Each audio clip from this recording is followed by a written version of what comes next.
안녕하세요, 여러분. 오늘은 한국교회사 제1번 하겠습니다. 대한민국의 근원이라는 제목으로 한번 잡아봤는데요. 네, 한번 같이 가보실까요? 여러분, 헬조선이라는 얘기 많이 들어보셨죠? 여러분, 헬조선 하면 어떤 게 생각이 납니까? 제가 한번 찾아보니까, 힘든 취업난, 저임금 장시간 노동, 부동산 문제, 집값, 불공정 특권층의 그런 기득권층, 사회적인 불신, 이래서 한국을 지옥에 비유하는 이런 헬 조선이다. 그래서 빨리 탈출해야 된다. 이런 얘기들이, 네, 얼마 전까지만 해도 되게 많았죠. 근데 여러분 생각하기에 정말 한국은 헬 조선인가요? 이렇게 말하는 사람들이 있는데 누굴까요? 네. 북은 북침이라 주장하고 한국은 남침이라 주장한다. 그래서 전쟁의 책임이 예, 누구에게 있는지 모르겠다. 그리고 6.25 전쟁이죠. 6.25 전쟁의 원인은 단독 정부 수립한 남한 때문이다. 그래서 여수순천 항쟁, 그다음에 뭐 이런 거 전부 다 이 남한이 먼저 잘못했다 얘기죠. 그래서 미국이 또 개입해서 예, 전쟁이 커졌다. 그래서 미국한테 책임을 돌리고 있습니다. 이건 누가 한 말일까요? 네, 이거는 우리나라 학교 교사들, 네, 정교조에 있는 교사들이 한 얘기입니다. 여러분 그렇게 생각하십니까?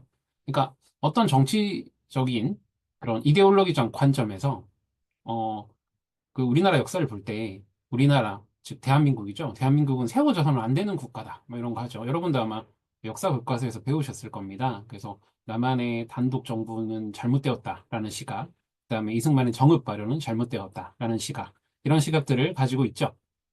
그러면 진짜 이 한국은 헬조선인가요? 잘못 세워졌나요? 시작부터 잘못된 나라입니까?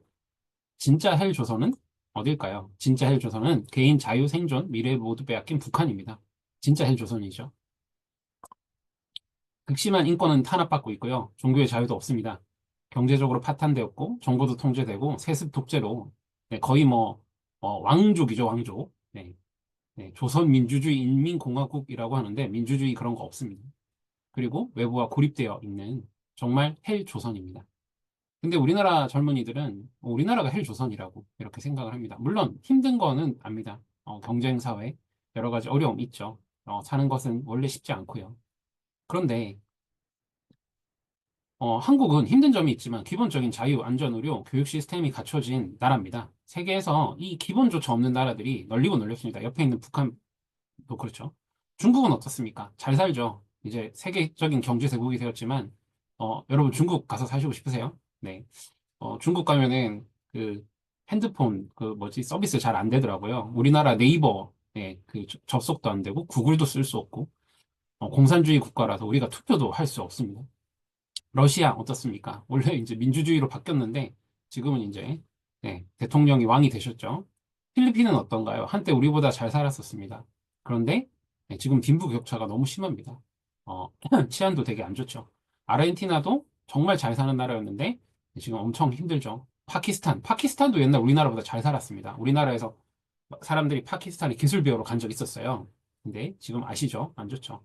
일본도 좋은 나라죠. 좋은 나라지만 일본도 오래된 저성장으로 국민이 가난하다라는 얘기를 듣고 있습니다. 미국도 뭐 좋은 나라죠. 그렇지만 여러 가지 치안이라던가 또 엄청나게 비싼 의료비 여러 가지 문제들이 또 있죠. 북유럽 막 좋다 그러잖아요. 아, 북유럽 하면 너무 막 환상적이다. 네. 세금이 40%. 우리나라 한 20% 정도 되더라고요. 여러분 세금 40% 내시면서 여러분 한 300 벌면 한 120만 원 세금으로 내야 되는데 괜찮으시겠어요? 아랍 국가 말할 것도 없죠. 여성 인권이 정말 낮습니다. 인도, 아, 네, 아시죠? 네, 별로 좋지 않죠. 똑똑한 천재들이 되게 많이 나오는 나라지만, 우리나라 헬조선입니까? 정말 좋은 나라인 것 같지 않아요? 근데 우리나라도 과거에는 지원을 받던 나라였습니다. 전쟁의 폐허, 그리고 일제강점기를 겪으면서 모든 나라 국민들이 되게 힘들었었습니다. 그런데 그 해외 지원받던 나라가 지원하는 나라로 바뀐 유일한 나라가 되었습니다. 바로 우리나라입니다. 어떻게 이런 역전이 벌어졌을까요? 망해가던 나라가, 먹을 것이 없던 나라가, 전쟁 때문에 또 폐허가 된 나라가 역전이 일어났죠. 조선 사람은 열정적이고 성실하니까, 우리나라 사람은 빨리빨리 하니까, 그런 이유 때문일까요? 어, 한국의 설립의 근원을 보면 이런 말도 안 되는 기적 같은 일이 어떻게 일어나는지 알 수 있습니다. 고한말의 조선 사회를 한번 살펴볼 건데요. 네, 신분제 붕괴되었는데 여전히 양반 중심이고 문맹률이 90%. 네, 대부분의 국민이 교육을 받지 못했고 미신 풍수지리가 이렇게 생활에 있었고요. 질병, 전염병이 막 엄청나게 많이 퍼졌어요. 초기 선교사님들 중에 이 전염병 때문에 선교사님이 죽거나 자녀들을 잃는 경우가 너무 많았습니다. 수명은 30세, 평균 수명이 30세, 40세. 지금은 7, 80대죠. 경제는 네, 농업 말고 없었고 토지는 빈부 격차 엄청났습니다. 양반들이 다 가지고 있었고 어, 뭐 수탈당하고 있었고 화폐 가치 뭐 전국적으로 그냥 빈곤했어요. 삼장의 문란, 네, 기억나십니까? 학교 때 배우셨죠? 네, 군복무 대상이 아닌데 막 뺏어갔어요. 군포 이렇게 뺏어가고 죽은 사람 것도 뺏어가고 뭐 세금 또 거두고 걷었는데 또 거두고 그 굶어 죽는 사람한테 쌀 빌려주고 더블로 받고 그래서 백성들 계속 빚지게 하고 네, 관리들만 잘 살고 정말 심각했었습니다. 복지 혜택은 있었습니까? 없었습니다. 네, 기근, 홍수, 질병에도 국가 차원의 구제는 없었고요. 가난한 사람은 굶어 죽거나 유랑민 되고, 뭐 노예가 되고, 그랬죠. 노비가 되고, 과부와 고아 같은 사람들에 대한 보호 시스템도 없었습니다. 정약용의 목민심서에 보면, 청계천에 버려지는 아이들이, 3,800명 정도 있었다고 합니다. 해마다. 네, 뭐 가난해서 못 키우든, 혹은 뭐 불륜을 저질렀든, 이런 정말 엄청난 안 좋은 일들이 조선에 있었습니다. 이렇게 보면 조선은 또 뭐 서양의 문물이라던가 개방도 하지 않고 정치 싸움 많이 하고 경제적으로는 그렇게 빈부격차 일어나고 자기 욕심에 사로잡혀서 희망이 없는 어둠의 나라였습니다. 그리고 미신에 사로잡혀 있고요. 그런데 이런 나라에서 1913년에 책이 하나 나옵니다. 책 제목 보이시나요? 책 제목은 한국교회 핍박입니다. 누가 지었을까요? 여러분도 잘 아시는 분인데, 네, 이승만 대통령께서 이 책을 지으셨습니다. 1913년. 어, 이 책은 일제가 한국교회를 핍박하는 거에 대한 얘기, 그리고 특히 배구인 사건이라고 해서 일제가 이제 조작해가지고 기독교인들을 다, 독립운동하는 기독교인들을 다 감옥에 넣었던 그런 사건에 대해서 고발을 하고 있습니다. 그러면서 기독교가 정말 서양 세계를 바꿨고, 그리고 우리나라도 기독교를 통해서 바뀌어야 된다라고 이렇게 얘기하고 있는 책이에요. 그 당시에 뭐 인터넷도 없고 정보를 구하기도 어려운 시절에 저런 책을 지었다는 것은 엄청난 해안, 멀리 보는 능력이 있었다라고 이승만 초대 대통령을 그렇게 봐야 될 것 같습니다. 지금은야 뭐 저희가 인터넷 게다가 요즘에 그 뭡니까 인공지능 검색하면 뭐 모든 정보가 다 나오고 비교 분석 다 해주잖아요. 그런데 저 때는 아무것도 없었어요. 자, 그 책에 나오는 내용입니다. 루터의 종교개혁이 정치 제도까지 개혁하였다. 서양 사회의 근본이다. 라고 기독교를 평가했고요. 그 루터의 종교개혁은 예수 그리스도로부터 왔다. 라고 이승만 대통령은 생각을 했습니다. 그래서 종교개혁의 사람들이 신앙을 기초로 제도를 체계화시켰고 헌법을 통한 법치를 정착시켰다라고 생각을 한 거죠. 그래서 기독교를 통한 나라, 입국에 대해서 이승만 대통령은 생각을 했었습니다. 자, 이 사람은 토크빌이라는 프랑스 정치 철학자인데요. 이분이 프랑스가 혁명도 하고 뭐 이렇게 됐는데 뭔가 민주주의가 성립이 잘 안 되더래요. 그래서 이제 미국을 여행을 했는데, 미국 가보니까 신기한 거죠. 기독교가 공적 윤리를 지탱하면서도 국가와 교회가 분리되어 있어 자유를 억압하지 않았다. 종교는 개인의 도덕성을 유지시키고 자유를 남용하지 않게 하는 역할을 했다. 이상하게 미국 가보니까 이 사람들이 되게 나이스한 거예요. 윤리적으로도, 그리고 정치 참여도 되게 잘하고, 도덕적으로도 아주 좋아서, 민주주의가 실행이 된 거죠. 그러니까, 민주주의라는 것이 단순히 제도만 만든다고 되는 것이 아니라, 그 민주주의를 구성하고 있는 시민들의 역량, 수준이 중요했다는 거죠. 그런데 그런 도덕적인 윤리성과 그런 헌신, 이런 것들이 다 기독교에서 나왔다라고 토크빌은 본 겁니다. 토크빌이 정리한 내용을 보면 평등 정신과 자치가 미국에 있었대요. 미국은 유럽보다 신분 차이가 적고 사람들 사이에 평등 의식이 강했고 그래서 내가 이 나라의 주인이니까 시민들이 자발적으로 사회를 꾸려나갔습니다. 그리고 자치를 하게 되었고, 자발적인 결사체를 통해서 사회를 더 좋게 만드는데 애를 썼습니다. 자, 여기서 제가 이거 하나 보여드렸습니다. 이거 뭘까요? 네, 리퍼블릭 오브 코리아. 오, 대한민국입니다.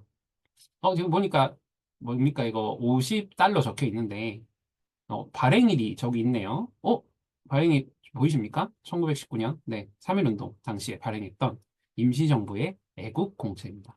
우리나라의 그 풀네임을 임시정부 때부터 쓰고 있었네요. 어, 자, 여러분, 이거 들어보셨죠? 리퍼블릭 오브 코리아. 대한민국은 민주공화국이다. 어디서 들어보셨습니까? 여러분, 공화국. 네, 이 말입니다. 공화국이 뭐냐? 국민이 권력의 주인이고, 입법, 행정, 사법 권력이 서로 견제하고 균형을 이루고, 누구도 절대 권력을 가질 수 없는 것이 공화국입니다. 우리가 공화국이라고 하죠. 북한도 뭐 공화국이라고 하죠. 조선민주주의인민공화국. 공화국입니까? 국민이 권력의 주인입니까? 절대 아니죠. 권력의 주인은, 네, 김씨 가족들이고, 입법, 행정, 사법이 견제합니까? 견제 균형 그딴 거 없죠. 네, 독재죠, 독재. 누구도 절대 권력을 가질 수 없나요? 완전 절대 권력이죠. 그래서 북한은 절대 공화국이 아닙니다. 근데 우리나라는 어떻습니까? 국민이 권력의 주인이죠. 우리 투표해서 국회의원도 뽑고 대통령도 뽑죠. 입법, 사법, 행정이 서로 이렇게 견제와 균형을 잘 하고 있죠. 이 견제와 균형이 되지 않으면 밑에 있는 절대 권력이 나와서 독재 체제가 됩니다. 중국이나 러시아처럼.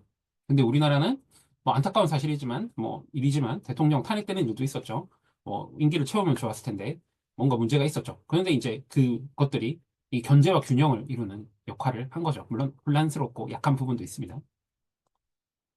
자, 헌법 1조에 보면 대한민국은 민주공화국이다. 대한민국의 주권은 국민에게 있고 모든 권력은 국민으로부터 나온다. 이것이 기독교에서 나왔습니다. 이것이 한국의 근본 정신이에요. 공화국은 국민이 주인이고 권력을 분산해 서로 견제하게 만든 나라다. 이게 바로 대한민국입니다. 우리가 살고 있죠. 그래서 자유가 있어요. 그 누구도 우리를 억압할 수 없게 되는 거죠. 자, 종교개혁과 공화제의 출현의 관계가 사실은 이해가 안 될 거예요. 그러니까 기독교가 사실 민주주의를 만들었다. 이렇게 말하면 불신자들도 당연히 모르고 교회 다니시는 분들도 잘 모르거든요. 네, 이걸 한번 오늘 정리를 해드리고 싶었습니다. 종교개혁의 핵심, 신앙의 자유입니다. 16세기 마르틴 루터 칼빈이죠. 교황권과 국가 권력에 맞서 개인은 하나님 앞에 직접 선다라고 주장했어요. 이게 무슨 말입니까? 그 천주교는 카톨릭은 개인이 하나님 앞에 못 서잖아요. 디 서나요? 누가 대신 섭니까? 그 중보자가 필요하죠. 그 신부님 이런 거 필요합니다. 또 중보자 하나 더 필요해요. 마리아 이게 필요해요. 네, 개인은 하나님 앞에 선다라고 얘기를 하면서 권위의 복종이 아니라 양심에 따라 믿고 행동할 자유를 강조했습니다. 즉 책임 있는 개인, 하나님 앞에서는 개인을 강조한 겁니다. 이게 바로 신앙의 자유였죠. 종교개혁은 신앙의 자유를 위해서 엄청난 투쟁과 전쟁, 어려움, 피를 흘림이 있었습니다.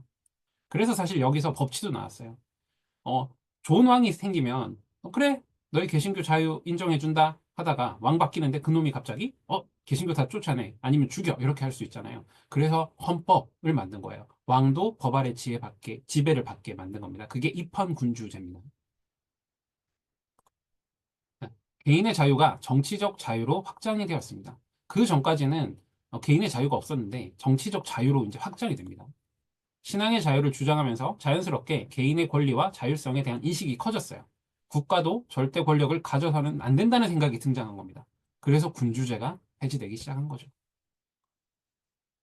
칼빈주의와 공화주의입니다. 칼빈은 제네바에서 교회와 정치 모두 견제와 균형을 강조했습니다. 칼빈은 뭐 독재를 했다고 판단하는 사람들이 있는데 아닙니다. 칼빈은 교회와 정치의 견제와 균형을 중요하게 생각을 했습니다. 독재를 하지 않았어요. 그리고 장로교회 시스템 보시죠. 칼빈주의가 장로교회죠. 목사가 왕처럼 군림하는 게 아니라 다수 장로들이 함께 통치를 했습니다.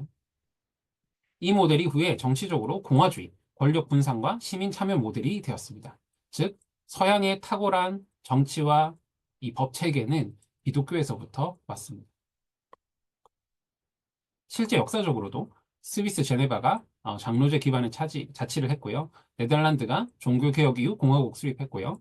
아브라함 카이퍼라는 또 유명한 정치가도 계시죠. 영국의 청교도 혁명 있었고 미국에서 이 청교도 정신을 계승해서 이렇게 또 종교 분리를 통한 자유를 쟁취를 했습니다. 종교개혁은 개인의 신앙 자유를 외치면서 권력 분산과 시민 참여를 강조하는 공화정의 정신을 열었습니다. 대한민국은 민주공화국, 그리고 그 민주공화국의 뿌리를 찾아 들어가면 기독교 정신이 있습니다. 하나님이 만드신 그 정신이죠. 인간의 존엄성과 인간의 자유, 그리고 책임지는 그 인간을 강조하는 것입니다. 기독교 입국론. 네, 이승만 대통령이 연설하는 장면인데, 이 기독교 입국론이 뭘까요, 여러분? 기독교 나라 세우는 걸까요? 그 옛날에 저기 로마 카톨릭처럼? 로마 제국처럼? 아니요.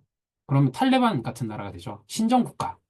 하나님이 통치하는 나라. 성경대로 해야 되고, 막 성경의 법 따르고 막 이런 거요. 우리는 그런 거 세우시면 안 됩니다. 이승만 대통령도 그런 거 세우려고 하지 않았어요. 결과를 보시면 아시잖아요. 우리나라 국교 없어요.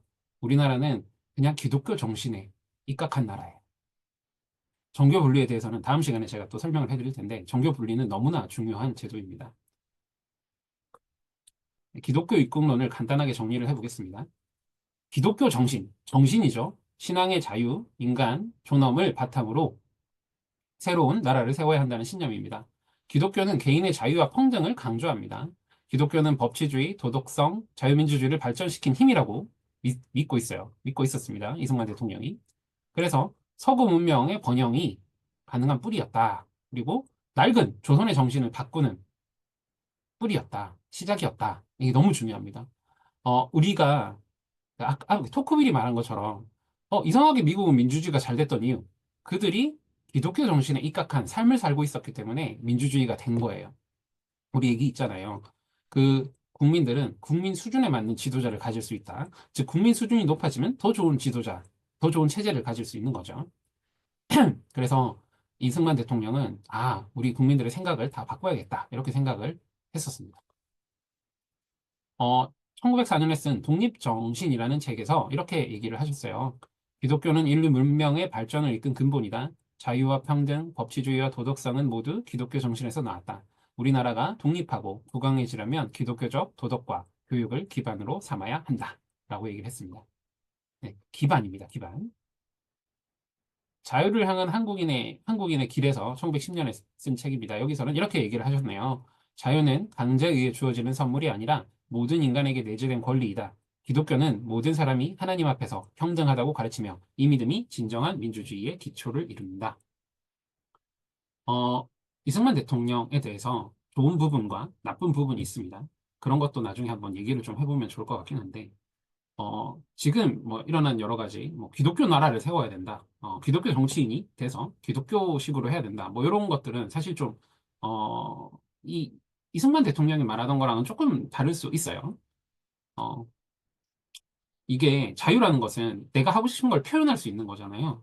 그리고 그거에 대해서 처벌받지 않을 수 있는 그런 거잖아요. 근데 지금 막 우리 뭡니까? 차별금지법이나 개별적 차별금지법, 아니 포괄적 차별금지법 이런 것들은 그 자유를 제한하는 법이거든요. 그래서 문제가 되는 겁니다. 그 부분은 우리가 다음 시간에 한번 다뤄보겠습니다. 네, 이 기독교 정신 위에 세워진 나라, 대한민국 공화국입니다. 여권에 나가실 때 늘 찍고 있는 그거. 마지막으로 이승만 대통령 얘기를 한번 읽어보겠습니다. 정치는 항상 교회 본위로서 딸려 나오는 고로 교회에서 감화한 사람이 많이 생길수록 정치의 근본이 스스로 바로잡히나니 이것을 생각지 않고 다만 정치만 고치고자 하면 정치를 바로잡을 만한 사람도 없으려니와 설령 우연히 바로잡는다 할지라도 썩은 백성 위에 맑은 정부가 어찌 일을 할 수 있으리요. 반드시 백성을 강화시켜 새 사람이 되게 한 후에야 정부가 스스로 맑아질지니 이 어찌 교회가 정부의 근원이 아니리요. 네, 그렇습니다. 정부를 바꾸고 싶죠? 그러면 교회가 개혁돼야 됩니다. 교회가 개혁되려면 우리가 개혁돼야 됩니다. 우리가 하나님 앞에서 우리 한국의 이 정신을 생각하면서 내가 개혁되고 내 삶이 개혁되고 나의 신앙을 통해서 교회가 개혁되고 사회가 개혁되고 나라가 개혁돼야 됩니다. 우리가 이번에 있는 시간, 우리 훈련을 통해서 이 부분을 한번 깊이 있게 생각해보고 나누어 봤으면 좋겠습니다. 여러분, 어, 요거에 대해서 오늘 공부하신 거 이렇게 좀 좋은, 여러분 생각했을 때, 아, 이런 부분 이렇게 뭔가 와닿았던 부분 있으면은 한번 적어서, 적으시고, 교재 적으시고, 사진 찍어서 올려주세요. 그리고 제가 얼마 전에 우연히 여기 근현대사 기념관에 갔다 왔는데, 혹시 뭐 서울에 계시거나 서울 오실 일이 있으시면 여기 한번 가셔가지고, 한국의 이 근현대사, 이게 그뭐 일제시대부터 이렇게 쫙 이렇게 다 나오거든요. 공화국이라는 거 생각을 한번 해보셨으면 좋겠어요. 여기 가면 이렇게 그 항일 의병들 이렇게 태극기 막 이렇게 서명한 것도 있고, 그리고 의병장들 얘기도 있고, 그리고 이제 헌법이나 이런 것들이 세워지는 계기들도 있습니다. 자녀분들이 말고 한번 꼭 가보셨으면 좋을 것 같아요. 공짜예요, 공짜. 주차도 되고. 네, 오늘은 여기까지 하겠습니다. 감사합니다.